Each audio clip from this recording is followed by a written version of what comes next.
Hey, it's Guy here. So sometimes forgiveness is pretty straightforward. You fight, you make up, you move on. But then, at other times, it's not that simple. For example, when things like violence or loss or betrayal can test our ability to forgive. Well, that's the idea we're exploring on the show today. It's one of the most powerful episodes we ever produced when it originally aired back in May of 2017. This is the TED Radio Hour. Each week, groundbreaking TED Talks. TED. Technology. Entertainment. Design. Is that really what it stands for? I've never known that. Delivered at TED conferences around the world. The gift of the human imagination. We've had to believe in impossible things. The true nature of reality beckons from just beyond. Those talks, those ideas, adapted for radio. From NPR. I'm Guy Raz, and on the show today, ideas about forgiveness, asking for it, offering it, and why it can be so hard to forgive others, and even ourselves. And in this episode, we're going to hear some pretty difficult stories that have to do with loss and violence and betrayal, stories that would test anyone's willingness to forgive. So first of all, can you introduce yourself, please? Yes, this is Sue Klebold. And you are talking to us from? Denver, Colorado. So nearly 20 years ago, something happened that, for Sue, really shattered her world and her whole life. And what happened is still with her all the time. I'll hear a name that might be a family name of one of the victims, or I see an individual going down the street in a wheelchair, and they're about the age that they would have been if they'd been injured. And I get a visceral reaction. What Sue's talking about was a national tragedy. And if you're too young to remember hearing about it on the news, you've definitely heard about it since. Here's Sue on the TED stage. The last time I heard my son's voice was when he walked out the front door on his way to school. He called out one word in the darkness: bye. It was April 20th, 1999. Later that morning at Columbine High School, my son Dylan and his friend Eric killed 12 students and a teacher and wounded more than 20 others before taking their own lives. 13 innocent people were killed. Others sustained injuries, some resulting in disfigurement and permanent disability. There's no way to assess the magnitude of a tragedy like Columbine, especially when it can be a blueprint for other shooters who go on to commit atrocities of their own.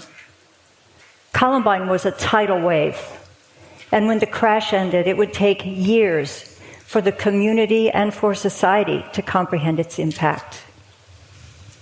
Today, I'm here to share the experience of what it's like to be the mother of someone who kills and hurts.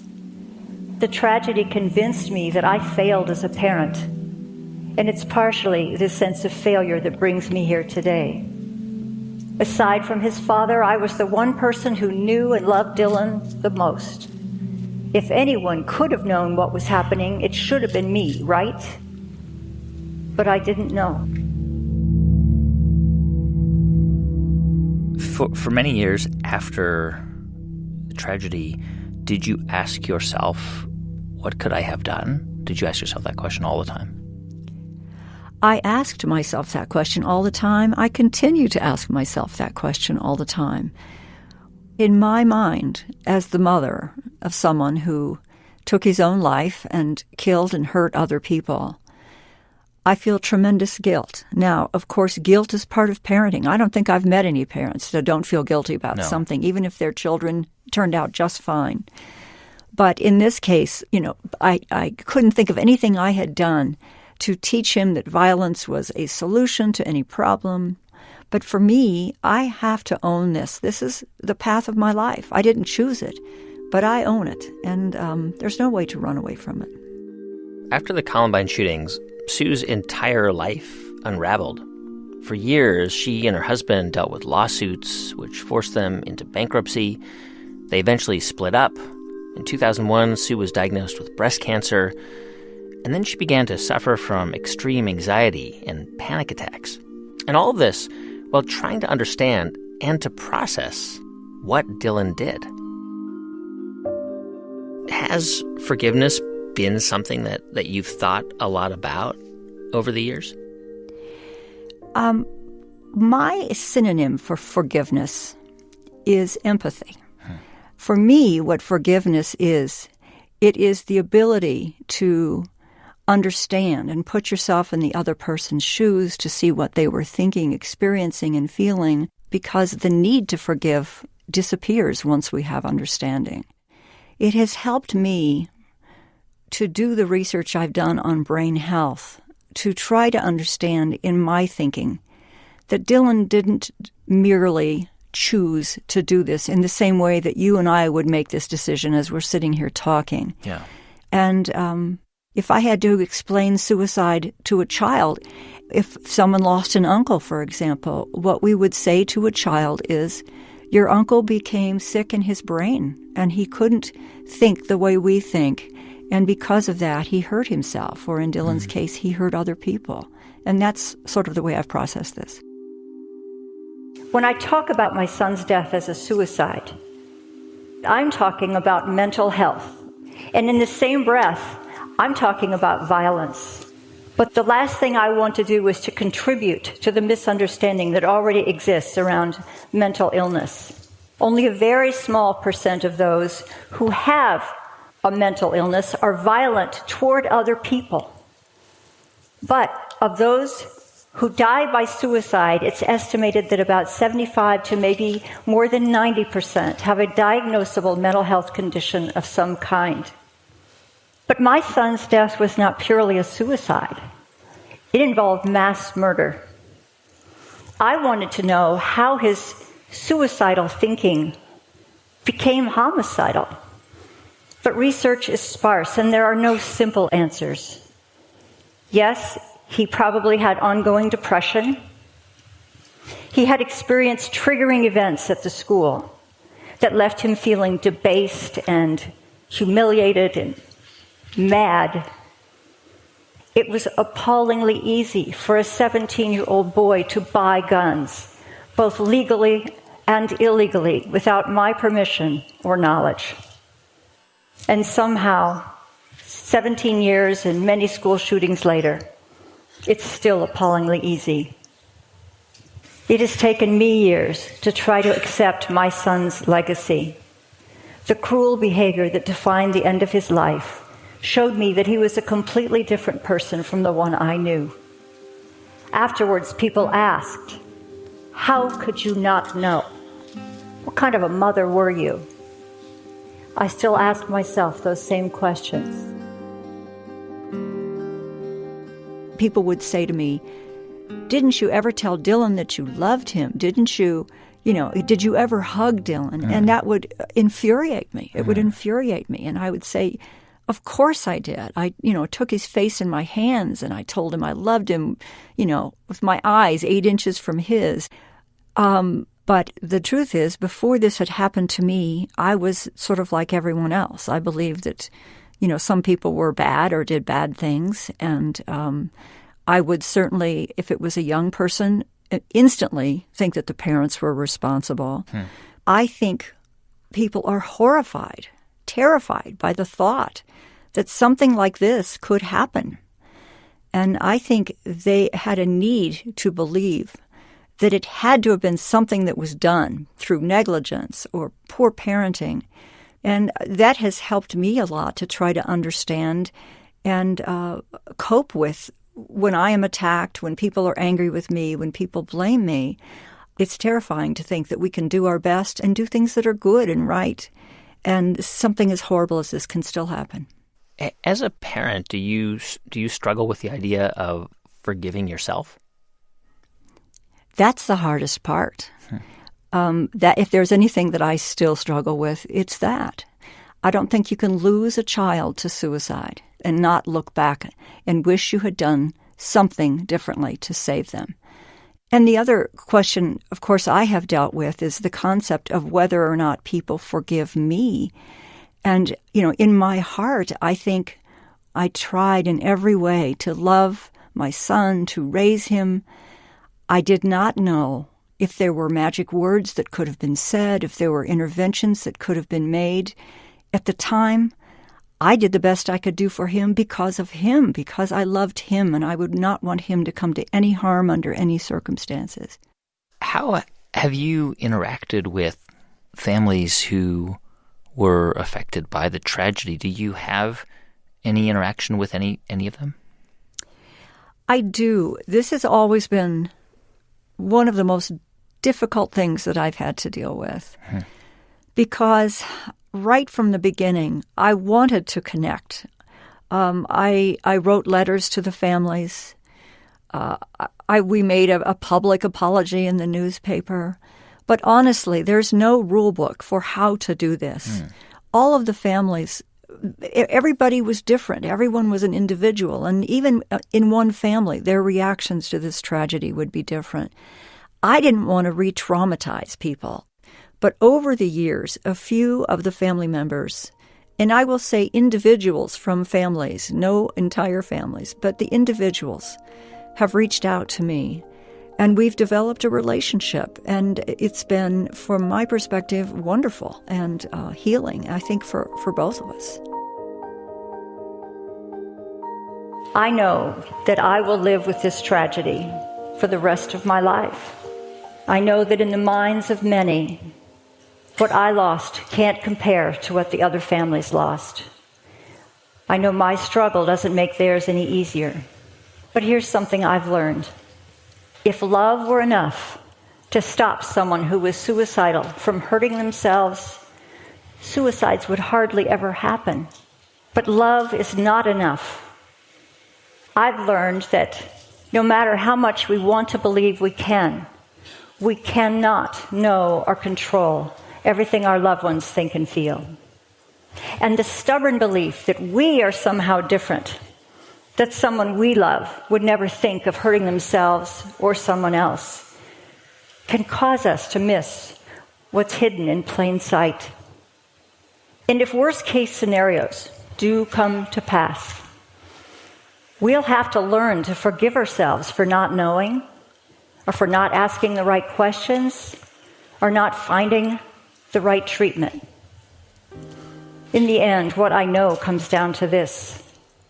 Even the most vigilant and responsible of us may not be able to help. But for love's sake, we must never stop trying. Thank you. Sue Klebold. She wrote about her story in a book called A Mother's Reckoning, Living in the Aftermath of Tragedy. By the way, all the profits from that book are being donated to organizations that work for mental health awareness, research, and suicide prevention. You can see Sue's entire talk at TED.com. On the show today, ideas about forgiveness. I'm Guy Raz, and you're listening to the TED Radio Hour from NPR.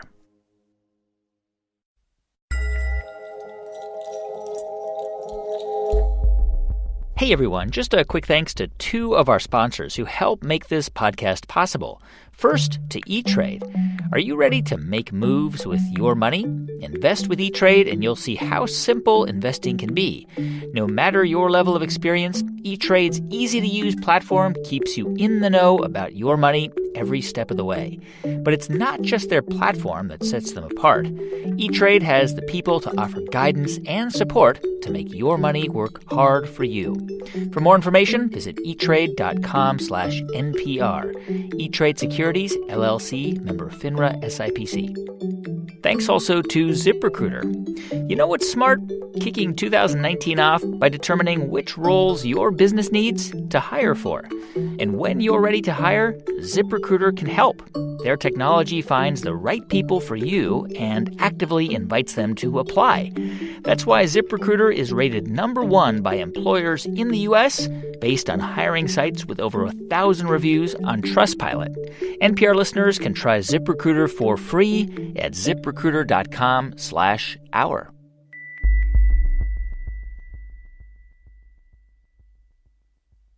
Starsha Shepherd thought she knew her dad.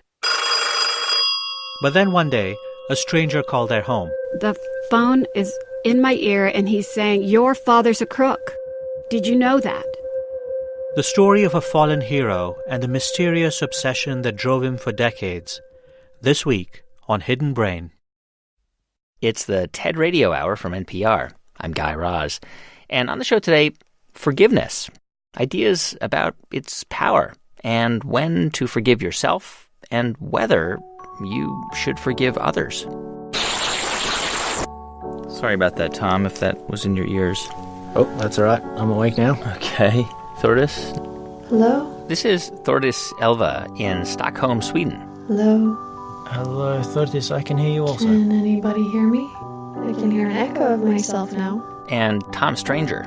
I'm here in London. Hopefully you can hear me loud and clear. Yes? Can you hear me? Oh, good. Yes, I can. Oh, fantastic. So even though the three of us were talking to one another from 3 different countries, Thordis and Tom have actually known each other since they were teenagers. Thordis grew up in Iceland, and Tom, who's from Australia, spent some time there through an exchange program in 1996. They became friends, they started dating, and about a month into it, something happened. Something like this, a trauma of this nature that marks you so deeply, will of course always be a part of you. It's never gonna be something that I can just, cut away from my existence. This was something that I kept hidden.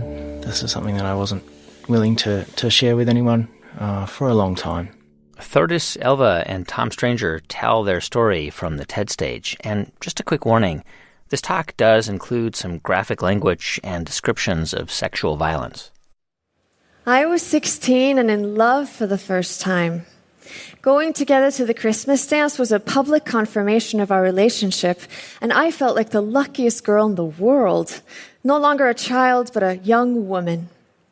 High on my newfound maturity, I felt it was only natural to try drinking rum for the first time that night, too. That was a bad idea.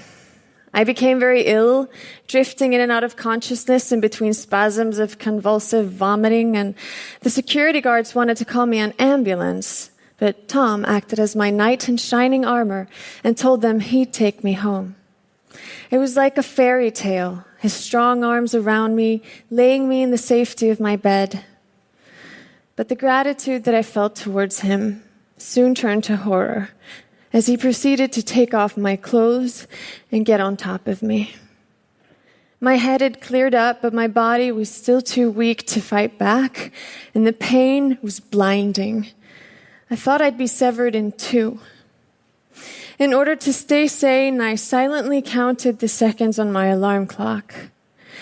And ever since that night, I have known that there are 7,200 seconds in 2 hours. Despite limping for days and crying for weeks, this incident didn't fit my ideas about rape like I'd seen on TV. Tom wasn't an armed lunatic. He was my boyfriend. And it didn't happen in a seedy alleyway. It happened in my own bed. By the time I could identify what had happened to me as rape, he had completed his exchange program and left for Australia. So I told myself it was pointless to address what had happened. And besides, it had to have been my fault somehow. I was raised in a world where girls are taught that they get raped for a reason. Their skirt was too short. Their smile was too wide. Their breath smelled of alcohol. And I was guilty of all of those things. So the shame had to be mine. It took me years to realize that only one thing could have stopped me from being raped that night, and it wasn't my skirt. It wasn't my smile. It wasn't my childish trust. The only thing that could have stopped me from being raped that night is the man who raped me, had he stopped himself. I have vague memories of the next day, the after effects of drinking, a certain hollowness that I tried to stifle, nothing more. But I didn't show up at Thordis's door. It is important to now state that I didn't see my deed for what it was. The word rape didn't echo around my mind as it should have. and I wasn't crucifying myself with memories of the night before. It wasn't so much a conscious refusal, it was more like any acknowledgement of reality was forbidden. My definition of my actions completely refuted any recognition of the immense trauma I'd caused Tortes. To be honest, I repudiated the entire act in the days afterwards and when I was committing it. I disavowed the truth by convincing myself it was sex and not rape. Tom and Thordis didn't really talk much after that, especially about that night. And at that point, they were living at opposite ends of the world, with Tom back in Australia and Thordis in Iceland. 9 years after the Christmas dance, I was 25 years old and headed straight for a nervous breakdown. My self-worth was buried under a soul-crushing load of silence that isolated me from everyone that I cared about. And I was consumed with misplaced hatred and anger that I took out on myself. One day, I stormed out of the door in tears after a fight with a loved one, and I wandered into a cafe where I asked the waitress for a pen. I always had a notebook with me, claiming that it was to jot down ideas and moments of inspiration, but the truth was that I needed to be constantly fidgeting, because in moments of stillness, I found myself counting seconds again. But that day, I watched in wonder as the words streamed out of my pen, forming the most pivotal letter I've ever written, addressed to Tom. Along with an account of the violence that he subjected me to, the words, "I want to find forgiveness," stared back at me, surprising nobody more than myself. But deep down, I realized that this was my way out of my suffering, because regardless of whether or not he deserved my forgiveness, I deserved peace. It was a detailed account of that night. It was a chronology of what had happened and what he'd subjected me to. It was also a description of the consequences it had had on my life since then. And then it concluded in this wish of mine to find some sort of release from this. I didn't want to be a prisoner of my past any longer. But I wanted to make him aware of the hurt he'd caused. Tom, when you first read Thordis's letter to you, what went through your head? There was memories triggered, and there was a horror at learning what I did, learning what I subjected her to. Learning what I was capable of, reliving that night in a way that I'd refused to do up until that point through an unconscious denial and essentially refusing to revisit that night and to see my act as rape. And it felt like to push it away would have caused more pain, so I replied shortly thereafter and asked where to from here. I mean, you immediately acknowledged and called it what it was. I mean, you understood that what you had done was rape, was sexual violence. I should state that I sunk this in a black box for a long time. I did not want to face up to it and own the fact that myself from a well-raised background with a self-perception as a decent guy was capable of this. So, yeah. That was the beginning of trying to comprehend it, but then it took me a long time for me to understand the ramifications and the depth of the pain that I'd caused. Thordis, why do you think that you were seeking forgiveness? I mean, you wrote those words in that letter. You wrote, "I want to find forgiveness." Why did you think that you wanted to try to forgive somebody who did that to you? In my mind, forgiveness is absolutely not about laying your blessing over the hurt that was caused. On the contrary, forgiveness underlines the hurt that was caused, but that you yourself don't want to be weighed down by it anymore. I didn't want to have this dictate my life. I didn't want to have it taint my self-image anymore, or my future chances at happiness or inner peace.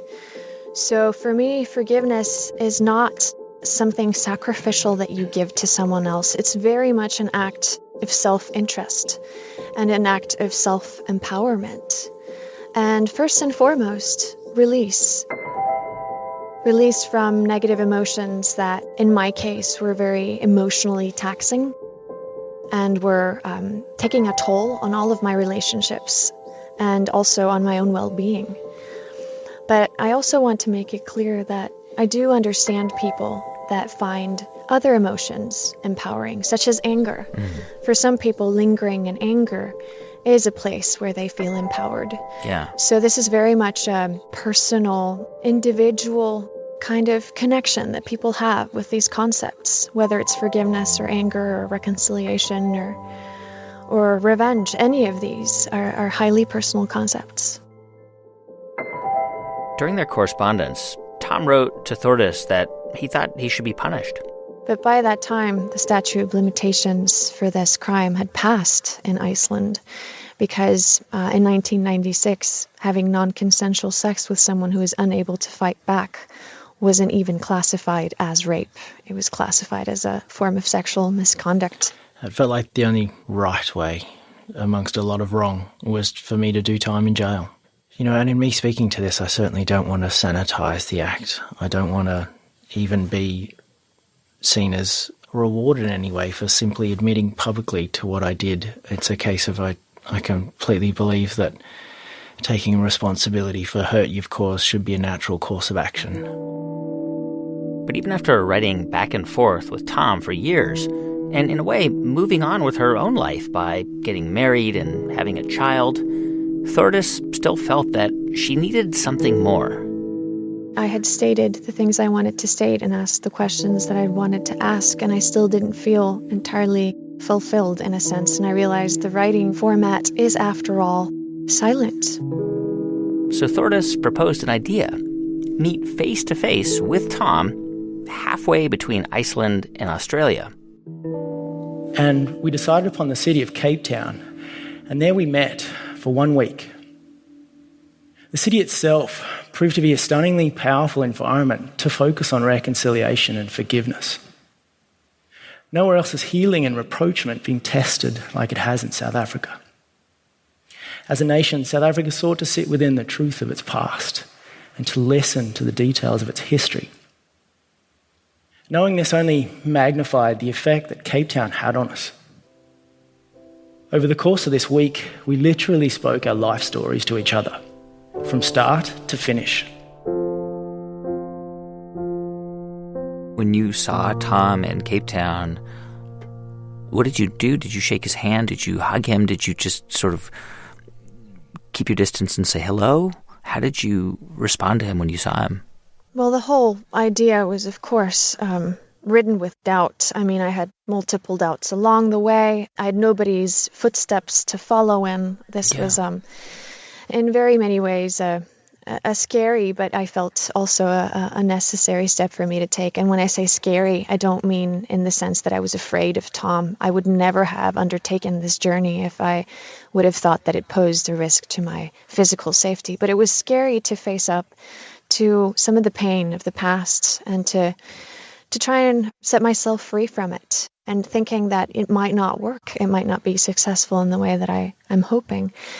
But when I did see Tom, that again was another like, I guess, overwhelming moment in my life, with basically 16 years of history just rushing back to me. And the first thing that actually ended up happening after we greeted each other was that we walked down that street where the hotel was located, and just moving, just not standing with 16 years worth of history weighing down on my shoulders was relief, but also, I guess, symbolic for wanting to move forward with my life.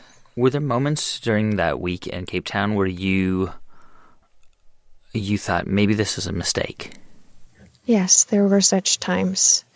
There were times where it simply felt like we were speaking in different languages and we were unable to see each other's point. And at such times, I did have moments where I thought, what the hell am I doing? this has been one crazy failed mission, and I just want to get on the next plane home to my husband and son. But we managed to work through them and find common ground again. So the end result of that journey was a feeling of accomplishment, and it had resulted in questions that had haunted me for years being actually answered face to face. So it did result in a feeling that perhaps something constructive could be built out of the ruins of the past, basically. Tom, when you talk about this act of violence that you perpetrated, do you think of that 18-year-old as a different person, or was it you? Was it the person I'm talking to now?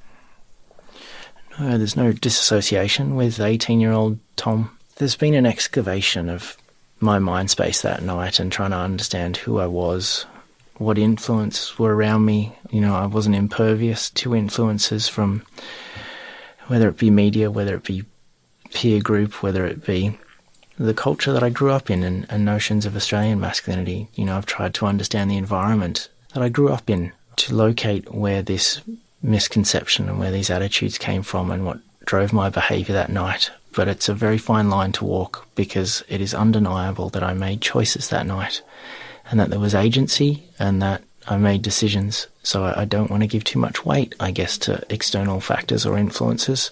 But I do hope that's where the discussion is born out of, with telling my part in that night. Would you characterize what you experienced with Tom as a form of forgiveness or reconciliation or closure, or are those just too simplistic? Our story on TED is called Our Story of Rape and Reconciliation, but I think both of us went into this process for reasons that had to do with placing the responsibility where it belonged. And I think that was necessary for Tom as well as it was for me, because that in itself is a form of reconciliation. I think the pain that hurts the most in life is the pain that you can't reason with, that you don't understand. And for me to be able to pose questions, to state truths, to explore this part of my life that had caused so much pain, it resulted in a deeper understanding that helped me let go of self-blame and shame and questions that were keeping me up at night. So in that sense, it's symbolic of this journey that I undertook to hand over responsibility that I wrongfully shouldered for many years to the person to whom it rightfully belonged, so that I could move forward into a future that wasn't as deeply marked by the past.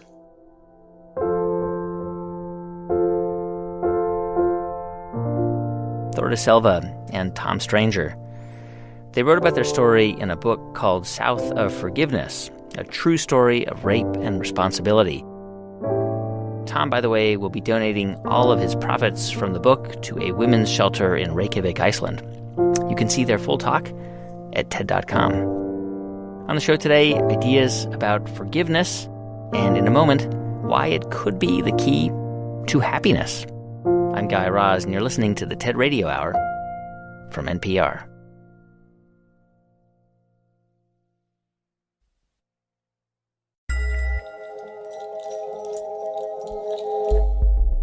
This message comes from NPR sponsor Lexus. The Lexus UX is a compact crossover designed with city traffic in mind. Here's infrastructure historian Henry Petrosky on an important moment in traffic regulation, the emergence of stoplights. About 100 years ago, almost to the year, some famous traffic light installations were made in New York City on Fifth Avenue.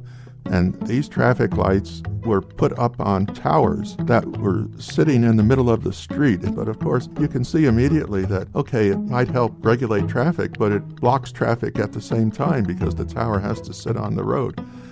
They moved lights over onto the curb, and they introduced the red and the green.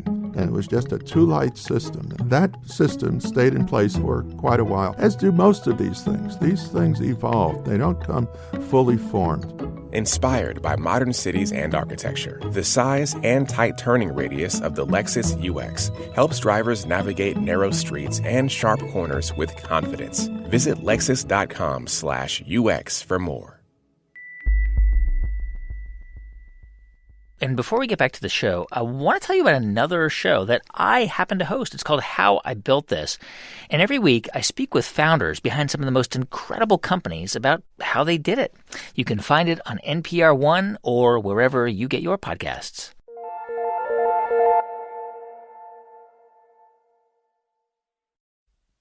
It's the TED Radio Hour from NPR. I'm Guy Raz.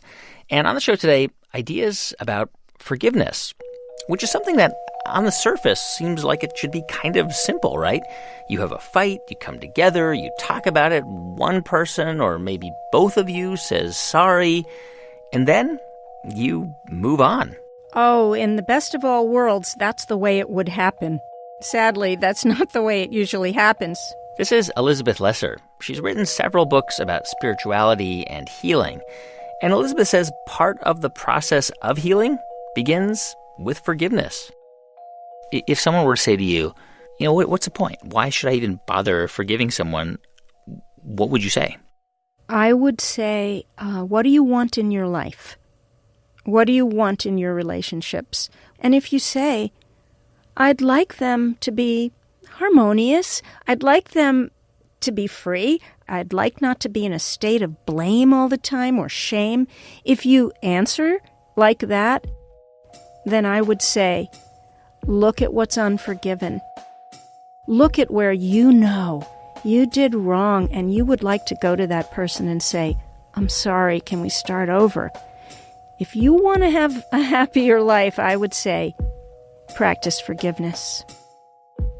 Is forgiveness about the other person or is forgiveness about me? It's always about both. It is very, very rare where a slight that turns into a grudge that is in need of forgiveness is only about one of the parties. In most of our day-to-day situations, with colleagues at work, with your partner, with your children, with your friends, most of the time, if you really got down with each other and put aside your pride and your defensiveness and you had those hard conversations, you'd find a place where both people had something to ask for forgiveness from the other and to forgive the other. And it's hard. Forgiving somebody is really hard. Why is it so hard? Well, I learned why it was so hard in the biggest way yet in my life. And I say yet because I'm going to keep learning this. But I learned it recently in the experience I had with my sister Maggie as she was fighting cancer and I was her bone marrow donor. Elizabeth told that story from the TED stage. 2 years ago, my younger sister came out of remission from a rare blood cancer, and the only treatment left for her was a bone marrow transplant. And against the odds, we found a match for her who turned out to be me. I come from a family of 4 girls, and when my sisters found out that I was my sister's perfect genetic match, their reaction was, really? You? A perfect match for her? Which is pretty typical for siblings. In a sibling society, there's love, and there's friendship, and there's protection, but there's also jealousy, and competition, and rejection, and attack. When I discovered I was my sister's match, I went into research mode, and I discovered that bone marrow transplants are fraught with danger.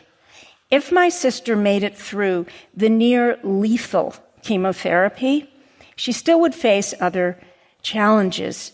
My cells might attack her body, and her body might reject my cells, and both could kill her. Rejection, attack, those words had a familiar ring in the context of being siblings. My sister and I had a long history of love, but we also had a long history of rejection and attack, from minor misunderstandings to bigger betrayals. We were hesitant to tell our truths, to reveal our wounds, to admit our wrongdoings. But when I learned about the dangers of rejection or attack, I thought, it's time to change this. What if we faced any pain we had caused each other, and instead of rejection or attack, could we listen? Could we forgive? Could we merge? Would that teach ourselves to do the same? After the transplant, all the blood flowing in her veins would be my blood, made from my marrow cells. Inside the nucleus of each of those cells is a complete set of my DNA. I will be swimming around in you for the rest of your life, I told my slightly horrified sister. I think we better clean up our relationship.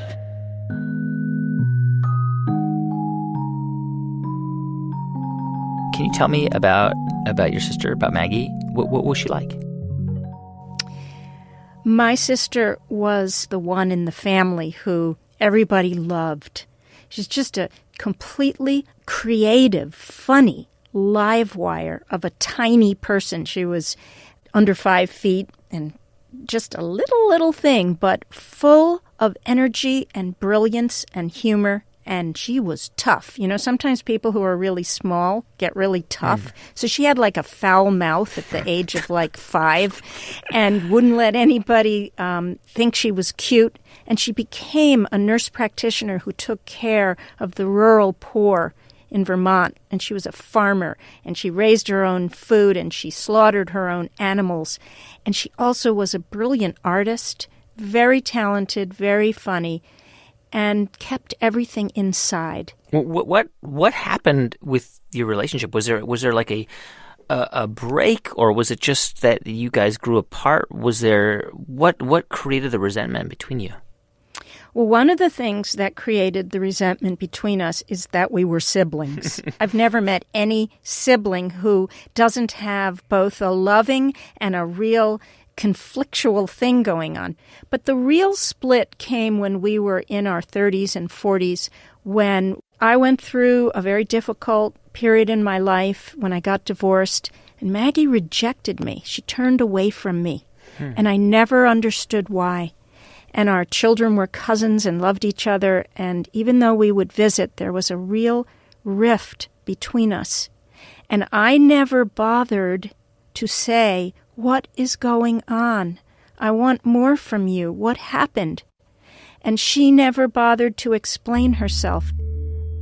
So when my sister needed my bone marrow, we got really brave and said, what was that about? And explained ourselves to each other.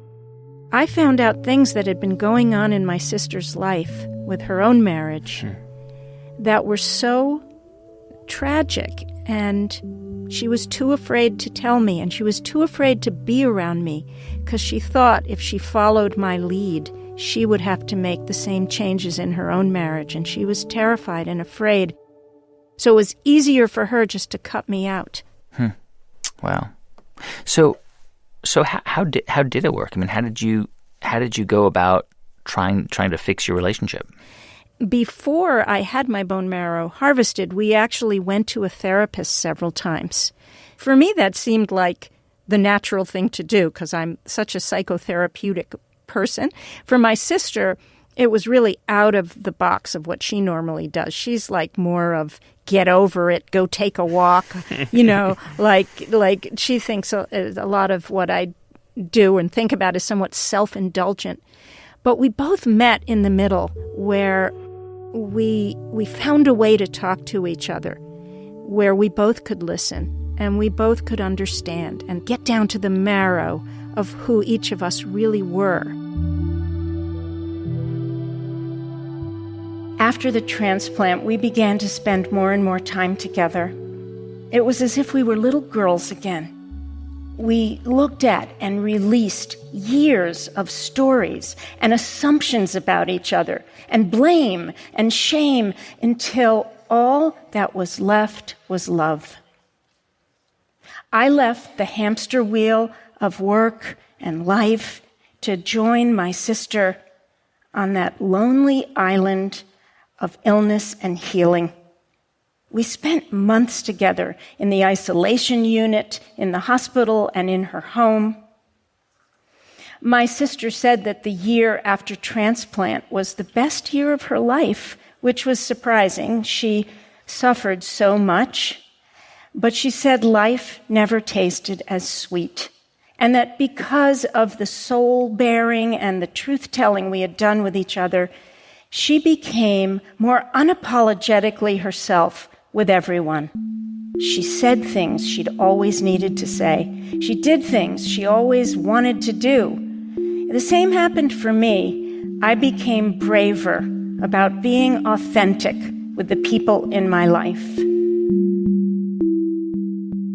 Was there a point where you and Maggie just thought, wow, we wasted all of these years by not trying to forgive each other? Yes. I think it was after the transplant, actually, and her body was indeed beginning to reject my cells. And we went back into therapy, and I was kind of beating myself up maybe for not being as completely loving and forgiving as I could be. And in that therapy session, when I was beating myself up, my sister said to me, "You know, Liz, you don't have to be perfect to be my perfect match. Let's stop trying to be perfect and let's just be with each other." Did you feel like you guys got to a place where you both were totally reconciled? Yeah. And you know, I would have to say, I have never been as close and in love with someone as I was with my sister Maggie toward the end of her life. We were still, I'm sure if she had lived a long time, capable of getting into other skirmishes. But what happened was, in those moments in our therapy and afterwards, when we kind of looked into each other's eyes and put down the past, I have never felt more at one with someone as I was with her.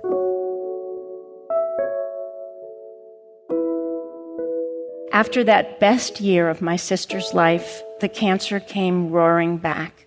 And this time there was nothing more the doctors could do. They gave her just a couple of months to live. The night before my sister died, I sat by her bedside. She was so small and thin. I could see the blood pulsing in her neck. It was my blood, her blood, our blood. When she died, part of me would die too. I tried to make sense of it all, how becoming one with each other had made us more ourselves, and how by facing and opening to the pain of our past, we'd finally been delivered to each other, and how by stepping out of time, we would now be connected forever.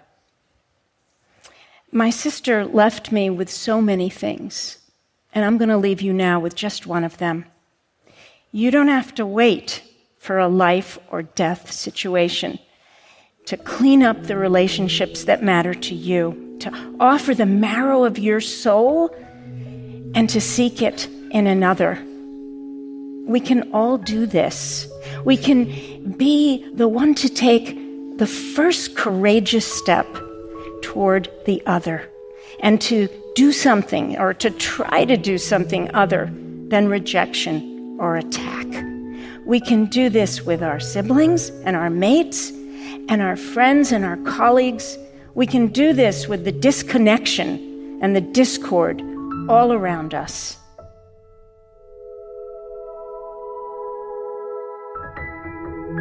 You know, I was thinking, like, what is it that stops us from doing this? I mean, just to be the person who's the first to step up and say, to say, I'm sorry. But then I think, for me, and probably for a lot of people, we'd have to let go of our pride. I mean, I would have to compromise my principles or undermine my position. Yeah. That cliche, do you want to be right or do you want to be happy? Yeah. Sometimes you are right, but actually rarely, because right precludes the other person's point of view. And so, do you want to be right, or do you want to seek a true relationship with another person. And often that means saying, oh man, I'm sorry, let's start over. And some things just you can't repair, right? I mean, there are many examples, and you've been through them, and I have, and I mean, you went through a divorce. I mean, some things just can't be fixed. Yeah, but forgiveness and fixing are two different things. There are some things that happen to us in life, or there are some decisions we must make that are going to, quote-unquote, hurt another person. We don't want our life to be one of being a doormat or having no opinions or apologizing and not seeking righteous indignation when it's called for. Forgiveness doesn't mean being a wimp. It doesn't mean being weak. It doesn't mean having no principles and no values. Sometimes we have to stand firm for what we believe and make really hard decisions. But when the fire is over, always in the ashes are opportunities to repair, to move forward without vengeance being required. That's kind of the way us humans seem to live. We make massive mistakes. We do stupid things. We do things to survive. And then there's an opportunity to learn from them and move forward with grace. And forgiveness and that gracefulness are very connected. Elizabeth Lesser, she's the co-founder of the Omega Institute. Her book is called Marrow, A Love Story. You can find her full talk at TED.com. Use a weapon of words or fight with your fists, but can you forgive someone? Stand your ground and persist, and be the last one to blink, but can you forgive someone? Hey, thanks for listening to our show on forgiveness this week. If you want to find out more about who was on it, go to ted.npr.org. To see hundreds more TED Talks, check out TED.com or the TED app.